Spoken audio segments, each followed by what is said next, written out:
Hey everyone, my name is Alicia Roberts. I am here today to speak with you guys about minors and how they should be charged when they go to court. Now, when I talk about minors, I am talking about those children that are 16 and under.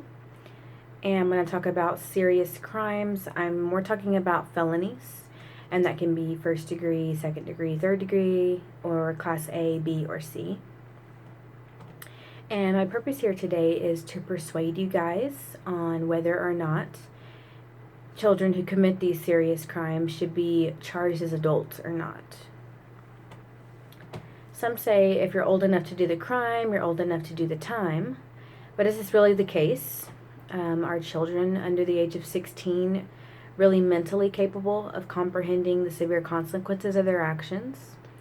Sometimes they know what they did is wrong, but mentally, like, is their brain mentally fully developed to understand the severity of what they have done? There obviously must be a good reason why juveniles are not allowed to drink, drive, or get married. They also have to be accompanied by an adult in certain situations, and they also cannot sign their own legal contracts. Why is this, you might ask? It is because adolescents not only lack the life experience that comes with age, but they are also physically incapable of making rational, mature, and well-processed decisions. And that's because the brain of an adolescent is not fully matured and developed until they're about age 20. Their brain actually lacks the prefrontal cortex, which is the lobe of the brain that is responsible for judgment and reasoning. Teenagers' brains also they don't have a fully developed cerebellum, which is the part of the brain that controls impulse. If you can imagine both of these very important parts of the brains being underdeveloped, then you would think that there's no possible way that teenagers could be expected to face the same consequences as a fully developed and mature adult.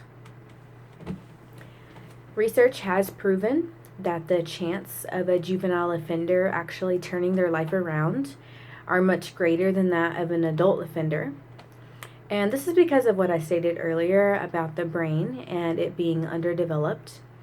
So there is still a chance to fix the behavior and turn the juvenile away from a life of crime. And the usual way they could do this is by using rehabilitation, psychological guidance, and some term of punishment.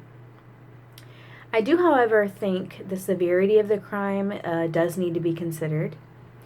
I do believe that children who commit heinous crimes or outrageously violent crimes should be sentenced more severely, but they should still receive psychological evaluation when they get older. We should sentence juveniles as juveniles because that is what they are. When we punish children to the same cells as grown adults, they oftentimes emerge from prison with increased criminal knowledge. So just by being around those older inmates and being influenced by their behavior, those children are more likely to commit more crimes if they do ever get out of jail. Another great concern of sentencing children to the same cells as adults is, of course, the possibility of the child being manipulated, taken advantage of, beaten, or even raped by the adult offenders. It is best to charge every juvenile through a juvenile court system and keep them contained separately in a juvenile system.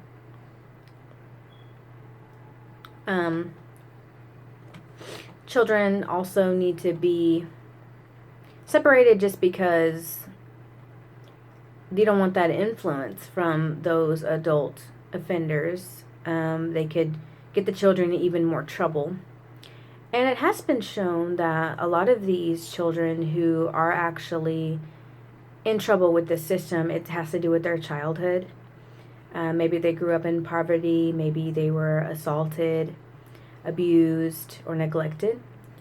And so these children are very insecure, they're misguided, and so it's best for them to be put in a juvenile system where they can be supported and they can be influenced by a psychologist that can overlook them, and they can hopefully turn their life around and before it's too late, and put them back out into the world, after they've, of course, received lots of help, gone to rehabilitation and received the psychological guidance.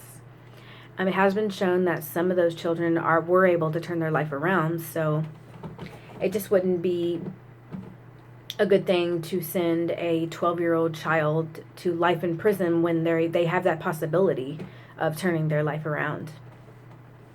I hope you learned a thing or two from my presentation today, and I want you all to remember that children are the future, and we have to remember that they are a work in progress.